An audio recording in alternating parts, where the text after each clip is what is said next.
Hey guys, this is a little bit of a repost. I'm having a little bit of trouble. Um, okay, so I wanted to talk to you a little bit about Descartes' dualism and interpreting that. And if you're not familiar with Descartes' dualism or the mind-body problem, he basically he wrote these series of exercises, these meditations, in which he tried to determine what the essential property of his being was.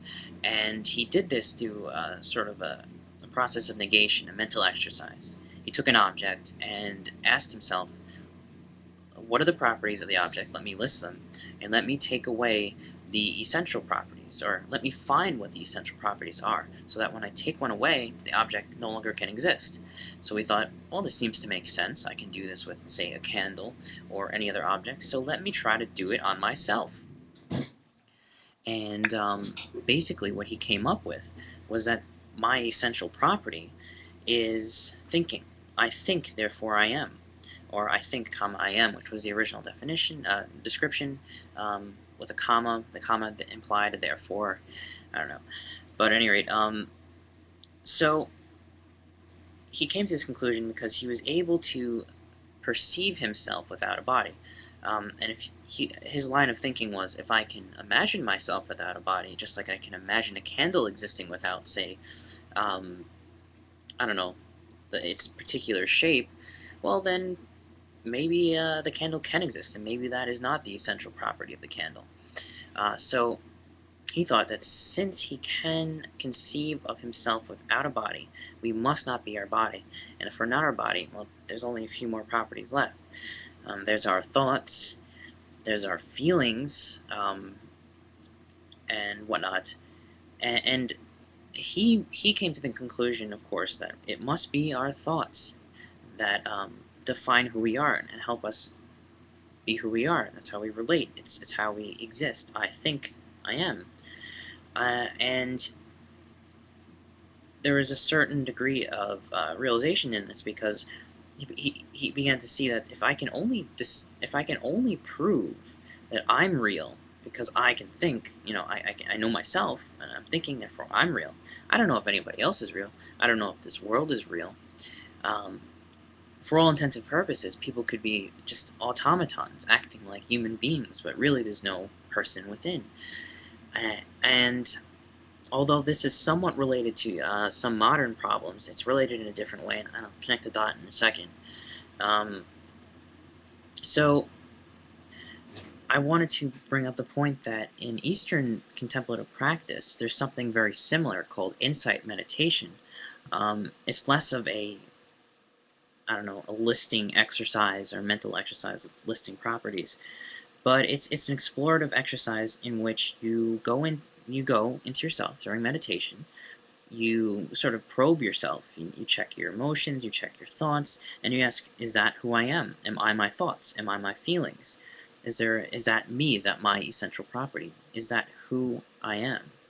And in insight meditation, I would argue that they took it one step further than Descartes, in that they were able to perceive themselves without their thoughts either.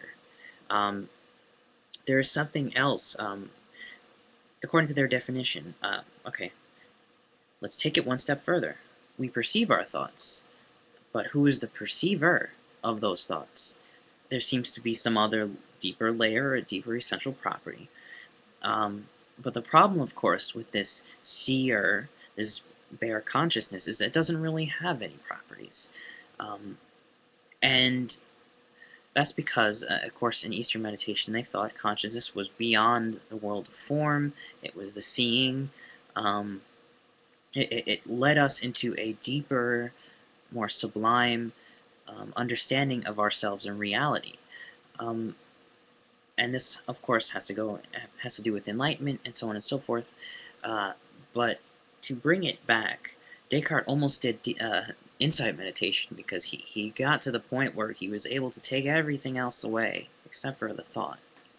Um, and this, I think, it has a relation to the modern problem in the mind-body issues, because the contemporary definition um, of who am I? The contemporary definition is purely thoughts, feelings, emotions, sensations, identifying with those thoughts and feelings, experiences. Um, these are all, in a way, they don't need the observer.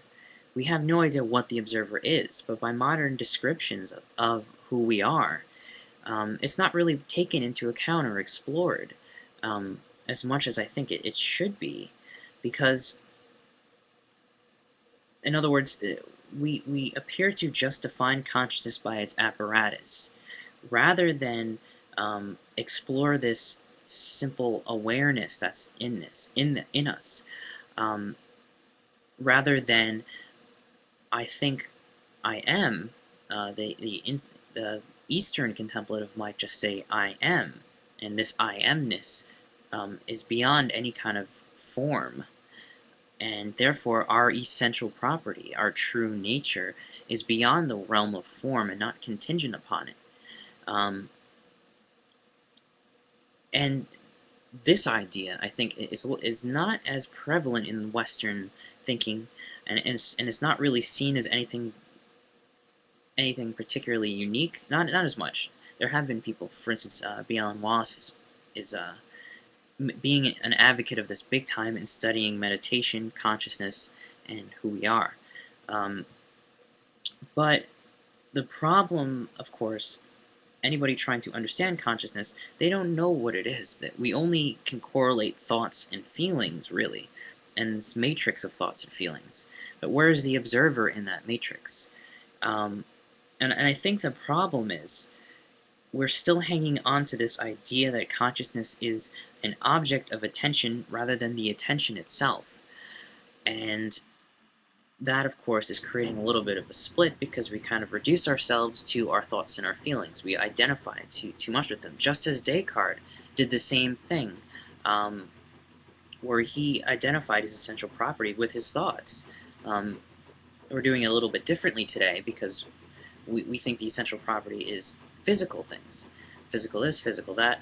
But I think this sort of exercise and Vipassana and insight meditation can, in a way, encourage us to explore consciousness being more than just our thoughts and our feelings, because, well, people perceive this in a way. There is a dimension that's explorable by meditators, where people perceive consciousness as being something beyond their thoughts and their feelings. So, what is that, and how can we understand that without limiting ourselves to a very, very contained definition of consciousness as being just the matrix of thoughts and feelings that we have? But the thinker, the seer, the seeing and the thinking, and this indefinable quality, which isn't really a quality, it's just it's beyond nameable conceptions. It's beyond conceptions. So this dimension is, I think, worth exploration. And the greatest ally and the greatest tool we have right now is meditation. But at any rate, I would love to hear your thoughts on this subject and get your input on it. So please make a response video, whoever you are, or leave a comment. It would be much appreciated. Thanks for listening.